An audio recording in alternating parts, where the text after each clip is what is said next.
કેમ છે ધંધા પાણી? બસ આયલા કરે છે બાપા. જુઓ જુઓ આ બજરંગદાસ પોતાની જાતને બહુ મહાત્મા સમજે છે અને ચામડા માથે રોટલા ખાય છે. આવાલા, અરે આ રોટલો ચામડામાં હોય કે હોનાની થાળીમાં હોય, શું ફેર પડે છે? રોટલો તો રોટલો જ કહેવાય. આ ચામડાની મઢુલીમાં મારા રામે એક જ્યોત પ્રગટાવી છે, એને ઓળખો મારા વાલા. ચામડાની મઢુલીને નહીં, તમે જ્યોતને ઓળખો, મારા વાલાને ઓળખો.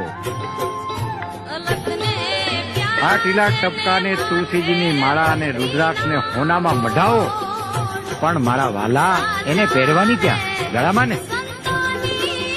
આ ચામડાની મઢુલીમાં જ પહેરવાની ને. તો વાલા એ ચામડું ને આ ચામડું એમાં કોઈ ફેર પડતો નથી. જેને ભાઈ મારા રામને ઓળખવો હોય એને આ મારી અરજ છે. બાકી હું નથી કહેતો કે તમને કે તમે હું ખાવ એમ તમે ખાઓ. વાલા આ મારી અરજ છે. હું ખાઉં છું, તમને ન ગમે તો તમને મારા જય સીતારામ વાલા, અને ગમે એને જય સીતારામ.